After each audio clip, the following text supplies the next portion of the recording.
Honourable court का कोई order नहीं है कुतुब मीनार में नमाज नहीं होगी, ये मैं क्लियरिफाई आपको कर दूं। कोर्ट ने कोई ऑर्डर नहीं किया। एसआई ने रोका है, गलत तरीके से रोका है, क्योंकि वहाँ पर नमाज हो रही थी और हमेशा वहाँ पर नमाज होती रही है। आज कह रहे हैं कि साहब कभी मस्जिद के अंदर घुस करके पूजा करनी, कभी मस्जिदों को तोड़ना है, किसी को तोड़ना। वक्फ बोर्ड है और वक्फ बोर्ड के अंडर में आते तो वक्फ बोर्ड को इस ऑर्डर को चैलेंज करना चाहिए था, क्योंकि ये ऑर्डर एक्सरसाइज इलीगल है। जब वहाँ पर नमाज होती रही है, नमाज को नहीं रोका जा सकता। पहले भी नमाज नहीं रुकी, अब भी नमाज नहीं रुकी जा सकती। जब दफ़ा 16 एसआई की ये कहती है कि आप मस्जिद का करैक्टर चेंज नहीं करेंगे, दरगाह का करैक्टर चेंज नहीं करेंगे, फिर आपने क्या करके अकेले दिल्ली में 70 मस्जिद में नमाज बैन कर रखी है। वहाँ तो कोई क्लेम मंदिर का भी नहीं करता।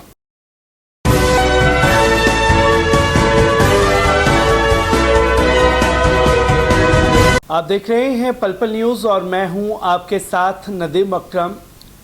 ज्ञानव्यापी मस्जिद को लेकर के लगातार दिल्ली से लेकर के खुद वाराणसी के कोर्ट में हलचल लगातार बरकरार है, क्योंकि एक के बाद एक पिटीशन ज्ञानव्यापी मस्जिद के लिए दाखिल की जाती है। कोई पहुंचता है कि मुसलमानों को वो जगह छोड़ देनी चाहिए, इसलिए ये जगह मंदिर की है। तो दूसरी पिटीशन डाली जाती है कि ये मस्जिद का जो गुंबद है उसे तोड़ दिया जाना चाहिए।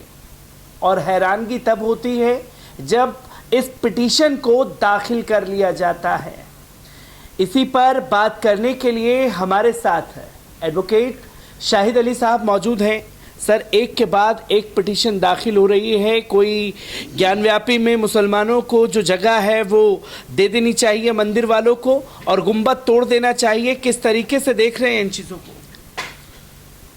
देखिए, एक चीज़ होती है तर्क, एक होता है वितर्क, एक होता है कुतर्क। तो ये कुतर्क हैं बेसिकली। इन कुतर्कों को क्या जवाब देंगे आप? इन कुतर्कों को आप जवाब देंगे तो फिर कानून की क्या ज़रूरत है? हमारे मुल्क में कानून है और हमारा मुल्क कानून से चलता है।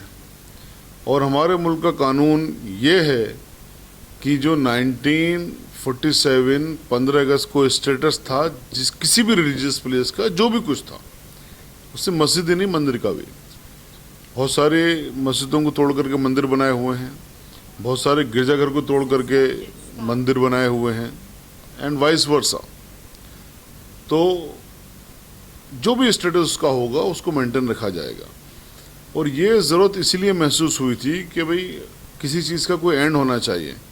जब बाबरी मस्जिद वाला मैटर चल रहा था और उससे पूरा देश भड़का हुआ था, पूरे देश में आग लगी हुई थी, पूरे देश को कम्युनलिज्म की आग में झोंक दिया गया था। दंगे हो रहे थे, हज़ारों लाखों लोग उसमें शहीद हुए, दोनों तरफ के लोग हुए, बड़ा नुकसान हुआ लोगों को। वो चाहे वो हाशिमपुरा का रहा हो कांड, मलियाना का रहा हो, भागलपुर का रहा हो, मुरादाबाद का रहा हो, जेनेसिस कहीं ना कहीं बाबरी मस्जिद वाला इशू था उसमें, या वो रथ यात्रा रही हो। तो जब देश का इतना बुरा हाल हो गया कि देश अब तरक्की कैसे करे, तो उस वक्त देश ने ये सोचा कि भाई इसको कहीं ना कहीं एंड करें। जैसे आज की बात होती है कि साहब, अभी आप देखते हो टीवी में डिबेट में करते हैं कि साहब दे दीजिए ना फिर मस्जिद, क्या परेशानी की बात है। तो एक दूसरा क्वेश्चन आता है कि भाई क्या ये एंड है इस चीज़ का? तो ये एक एंड होना चाहिए। इस एंड के लिए दो चीज़ें मैं आपके सामने करूंगा। उससे देश ने ये सोचा कि इन चीज़ों को अब एंड करा जाए। गड़ी हुई मुर्दों को कब तक उखाड़ेंगे आप? गड़ी हुई मुर्दों को उखाड़ेंगे आप तो उससे देश तो तरक्की करेगा नहीं, देश पीछे की तरफ जाएगा। तो देश की पार्लियामेंट ने एक एक्ट बनाया जिसको प्लेसिव वर्शिप एक्ट 1991 कहा गया।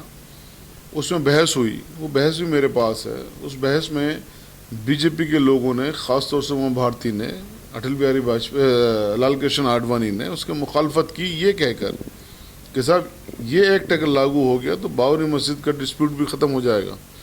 और बाबरी मस्जिद का चूँकि बहुत ज़माने से मुकदमा चल रहा है तो इसके परव्यू से बाहर रखा जाए। तो उसमें वहाँ पर और ये साथ में तय हुआ कि अब मुल्क हमारा ताकि तरक्की कर सके, इन सब चीज़ों को ये हमेशा नए बनी रहें, हिंदू मुस्लिम के झगड़े ख़त्म होने चाहिए। तो इस एक्ट को पास किया। एक्ट को पास किया किसने? पार्लियामेंट ने। पार्लियामेंट रिप्रेजेंटेटिव होती है पूरे मुल्क की, यानी कि पूरे मुल्क के लोगों ने 1991 में उसको पास किया। 1991 को कितना ज़माना हो गया? 9 और 22 31 साल। 31 साल बाद आज आप उन चीज़ों को चैलेंज कर रहे हो कि साहब 31 साल पहले जो कानून बना था वो सही नहीं था। तो आज आपके पास ताकत है, आप इस चीज़ को चैलेंज कर रहे हो। ताकत तो ट्रांसफरेबल है ना, ये तो समय चक्र चल रहा है। कल ताकत अंग्रेज़ों के पास थी, उससे पहले की ताकत मुगलों के पास थी, उससे पहले की ताकत हिंदुओं के पास थी, उससे पहले ताकत बौद्ध के पास थी। तो ये एक सिस्टम चल रहा है। कल को ताकत किसके पास आएगी पता नहीं।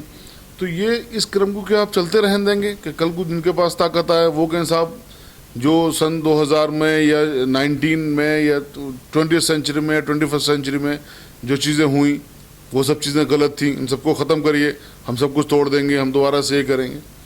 तो एक चीज़ का फुल स्टॉप होता है, वो फुल स्टॉप लगाने के लिए कानून बना। और एक चीज़ तो ये रही इसमें कि इस पर फुल स्टॉप लग जाना चाहिए। इस तरह की बातों को कोई मतलब नहीं होता कि साहब गुम्बद तोड़ दें, ये तोड़ दें। दूसरी बात, जिस दिन बाबरी मस्जिद का फैसला आया नवंबर, आई थिंक 19 नवंबर 2019 को या 9 नवंबर 2019 को, तो उस दिन honourable prime minister of India mister Narendra Modi ने जो कहा वो ये कहा कि अब पुराने वक्तों की खटास को भूल जाइए, जो पास्ट का बिटरनेस है उसे ख़त्म कर दीजिए, अब आगे बढ़ने का वक्त है, अब देश को आगे बढ़ना चाहिए, अब देश को सब लोगों को साथ में चल करके देश को आगे बढ़ाना चाहिए। ना सिर्फ ये, बल्कि जिस आइडियोलॉजी की आज सरकार है जिसको हम आरएसएस कहते हैं, आरएसएस के जो चीफ हैं उन्होंने भी ये कहा कि भाई बाबरी मस्जिद का जो मैटर था, जो आंदोलन था, वो एक अपवाद था, हम कोई भी ऐसा और आंदोलन नहीं करने जा रहे, हम ह्यूमैनिटी को देखेंगे, इंसानियत को देखेंगे, इंसानियत बढ़नी चाहिए आगे। तो जो एक पार्टी जिसकी सरकार है उस पार्टी के मुखिया ने ये कहा, अभी 2 साल पुरानी बात है, 3 साल पुरानी बात है, जिस पार्टी जो पार्टी है उसकी जो आइडियोलॉजी, जो पीछे बैकअप है आइडियोलॉजी का, उसके आइडियोलॉजी के चीफ ने ये कहा, उसके बावजूद फिर आज इन चीज़ों को उखाड़ा जा रहा है। तो ये समस्या परे बात है। दूसरी बात ये कि अगर देखिए सरकार की इंटेंशन इस कानून को ख़त्म करना होती तो सरकार ताकत में है, कानून ख़त्म कर लेती, कोई मसले की बात ही नहीं थी। भाई पार्लियामेंट के कितनी देर लगेगी, 370 उन्होंने ख़त्म करना चाहा, ख़त्म किया, कितनी देर लगी। ट्रिपल तलाक पे कानून बनाना चाहा, बनाया, कितनी देर लगी उन्हें। इसको भी अगर वो रिपील करने पर आए, रिपील कर देंगे, कितनी देर लगेगी। लेकिन वो इसको रिपील नहीं कर रहे हैं।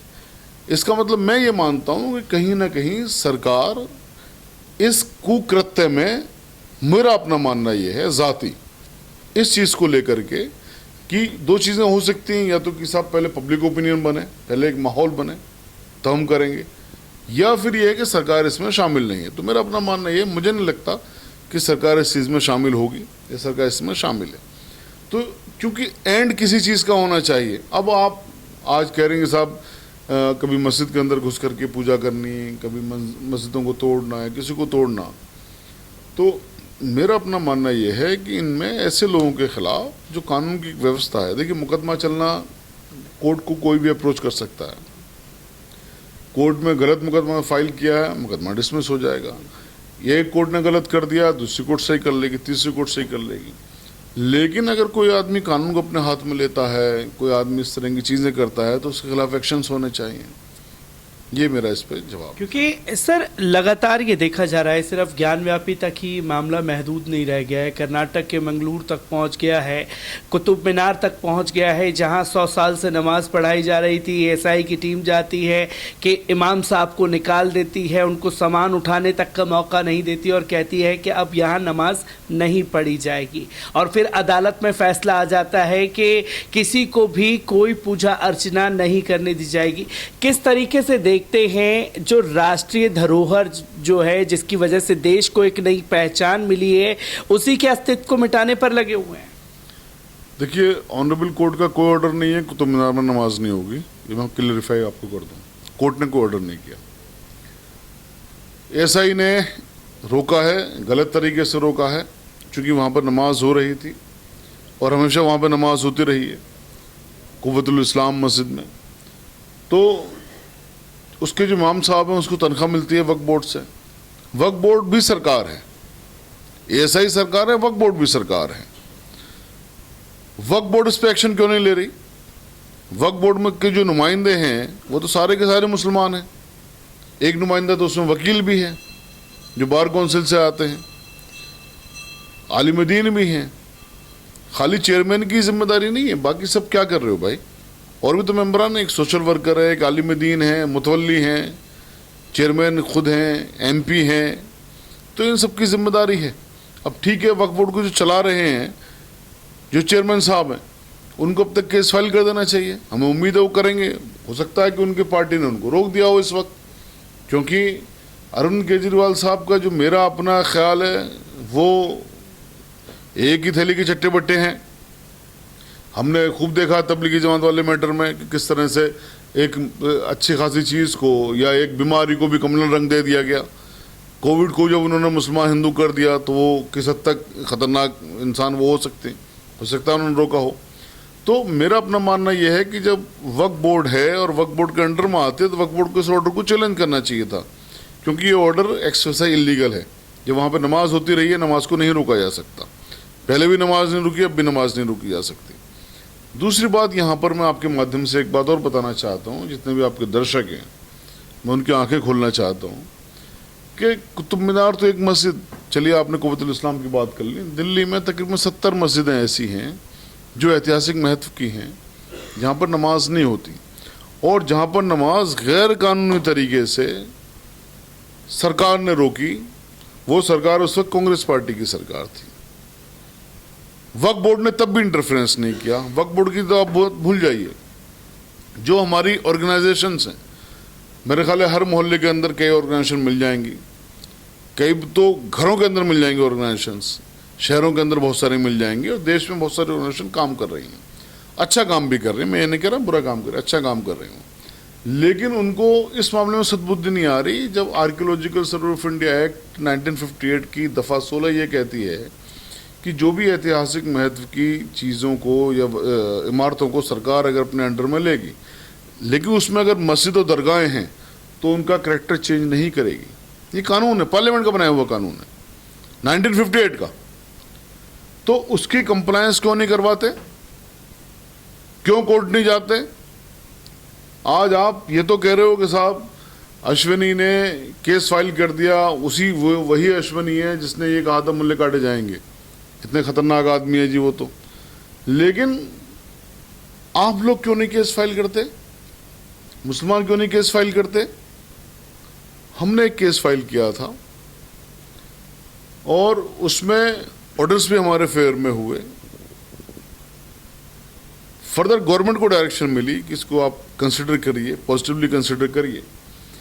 उसी डायरेक्शन के बाद में अगर ये ऑर्गेनाइजेशंस ने honourable prime minister mister Modi को अप्रोच कर लिया होता, भाई हमें तो मिलने का टाइम देते नहीं है वो, क्योंकि हमारे पास तो पीछे जो एक ताकत जो सरकार को चाहिए होती है, आवामी ताकत।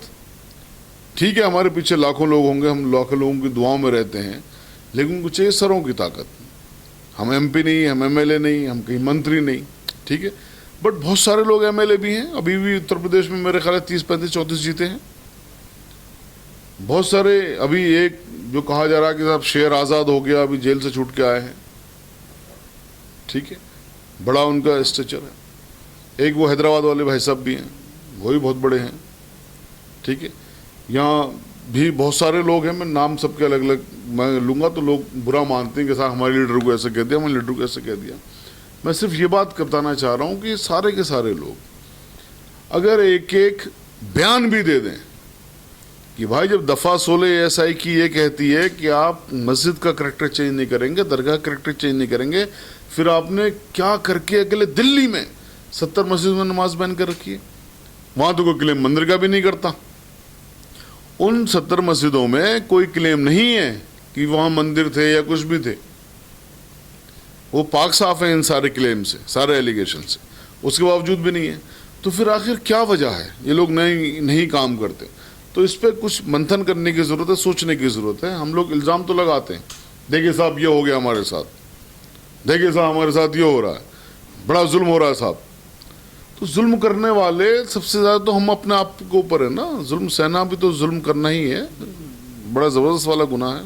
क्योंकि सर इसी के साथ मैं एक आखिरी सवाल भी आपसे लेना चाहूँगा, क्योंकि दिल्ली की कुतुब मीनार मस्जिद की बात की जाए, देश भर की मस्जिदों को टारगेट किया जा रहा है। अब जाकर के जो हमारे देश के बड़े बड़े रहनुमा हैं वो मीटिंग पर मीटिंग करते हुए नज़र आए। महाराष्ट्र में मीटिंग हो रही है, दिल्ली में 2 दिन तक चली, अब देवबंद में चलेगी मीटिंग, फिर दोबारा दिल्ली में होगी।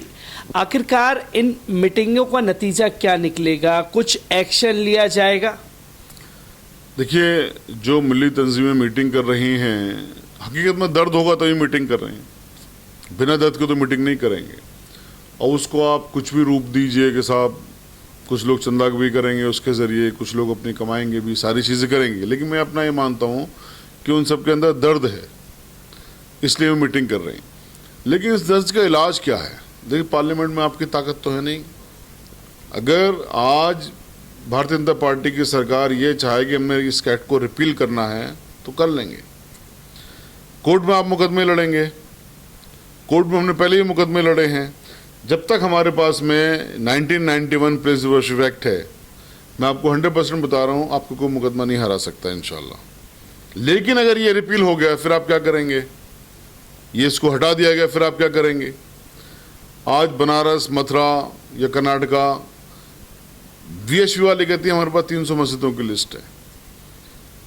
तो आज ज़रूरत है उन सब मसाजिद की भी लिस्ट बनाने की जहां पर तोड़ करके, जिनको तोड़ करके मंदिर बना दिए गए।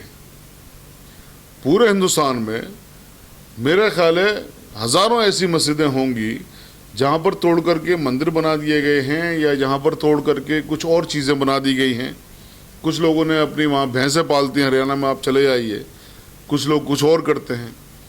देखिए, कुरान करीम में अल्लाह सुब्हानहू तआला कहता है, मैं बहुत रिस्पॉन्सिबिलिटी के साथ कह रहा हूँ और मैं बहुत सेंसेशनल बयान में देने जा रहा हूँ। बहुत मतलब हो सकता है मुझे गालियाँ पड़नी शुरू हो जाएं आज के बाद में, ठीक है, लेकिन मैं अल्लाह को हाजिर नाज़िर जान के मैं सिर्फ एक अल्लाह से डरता हूँ, और मैं अल्लाह के इस कोज़ के लिए मैं ये वाली बात आज मैं कहने जा रहा हूँ, और बहुत इम्पोर्टेंट बात है।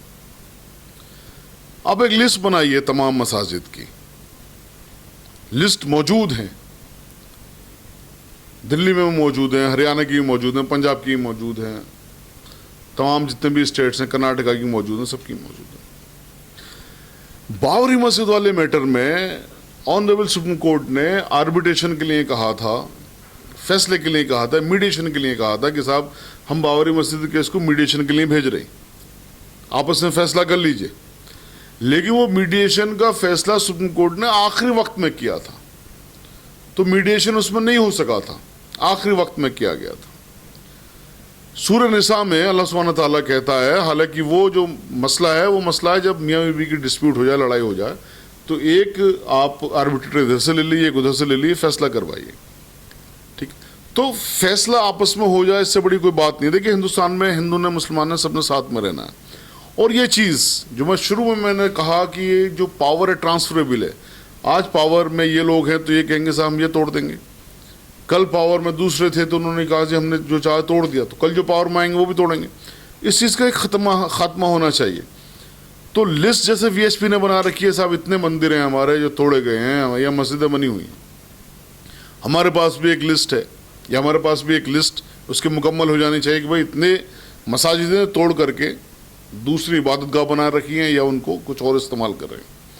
अब आप आर्बिट्रेशन कर लीजिए, इधर से 2 लोग बिठा लीजिए, 5 लोग बिठा लीजिए, जो भी हिंदुस्तान कहता हो, इधर से बिठा लीजिए 5 लोग भी हिंदुस्तान कहता हो, आपस में अब अपना फैसला कर लीजिए। हमारी जो मस्जिदें हैं, हमारी मस्जिदें हमें लौटा दीजिए। मुसलमानों को फिर वहाँ बड़ा दिन लिखाना चाहिए, जहाँ पर जो उनकी मंदिर हैं जो ऐतिहासिक महत्व की हैं, जिनको हिंदुस्तान ने एएसआई ने अपने कब्जे में लिया हुआ है, मैं उसकी बात नहीं कर रहा हूँ। मैं वो तो हिंदुस्तान की चूँकि प्रेस्टीज की बात है, इज़्ज़त की बात है, वो तो कॉन्स्टिट्यूशन में कहता है, आर्टिकल 51 में कॉन्स्टिट्यूशन तमाम हिंदुस्तानियों के ऊपर जिम्मेदारी लगाता है कि इनकी हिफाजत करना, हिस्टोरिकल वैल्यूज़ को प्रिजर्व करना हमारा सबका कर्तव्य है, हमारा सबका फ़र्ज़ है। मैं वैसी उन चीज़ों की बात कर रहा हूँ, मैं खाली मस्जिदों की, मंदिरों की, जहाँ पर कोई हिस्टोरिकल चीज़ें नहीं है, कॉम्प्लिकेशंस या इम्प्लीकेशंस नहीं है। तो इसमें एक चीज़ होनी चाहिए भाई, कहीं पर आप हमारे जो मस्जिदों की जगह हैं आप अगर लेके आ जाते हैं कि साहब इसको आपको देना है, तो हमें बताइए बदले में आप क्या दे रहे हैं, या बदले में हमसे क्या ले रहे हैं। तो इस चीज़ का कोई तो एंड होना चाहिए ना। अगर ये चीज़ हो गई तो हिंदू मुस्लिम पॉलिटिक्स हमेशा के लिए ख़त्म होगी। हालांकि जो मैं सिनेरियो देख रहा हूँ यहाँ पर, मैं ये भी मैं अवगत करा दूँ, जब बाबरी मस्जिद का डिस्प्यूट ये था कि अब ख़त्म हो गया और हिंदू मुस्लिम की बात ख़त्म हो जानी चाहिए थी, तो फिर इन हेट मॉन्गर्स ने हिजाब के ऊपर परेशान करना शुरू कर दिया, मॉब लिंचिंग के ऊपर परेशान करना शुरू कर दिया, हलाल हराम गोश्त के ऊपर परेशान करना शुरू कर दिया, हलाल झटके के ऊपर। ठीक है, तो ड्रेसेस क्या होंगी, पढ़ेंगे क्या, खाएंगे, उस पर परेशान करना शुरू कर दिया। तो ये भी चीज़, इस चीज़ की गारंटी नहीं हो सकती है कि साहब हिंदू मुस्लिम की बात हमेशा के लिए ख़त्म हो जाएगी, लेकिन हम सोच सकते हैं कि हिंदू मुस्लिम की बात हमेशा से ख़त्म करने के लिए आपके पास एक लिस्ट है, तो हमारे पास भी एक लिस्ट होनी चाहिए कि भाई हमारी ये टूटे, लाइए हमारे वापस दीजिए, हमें अगर हमसे मांग रहे हैं वापस। तो एडवोकेट शाहिद अली साहब हमारे साथ मौजूद थे, जिन्होंने साफ तौर पर कहा कि जो सिनेरियो सेट किया जा रहा है उस सिनेरियो का कहीं ना कहीं खात्मा होना चाहिए।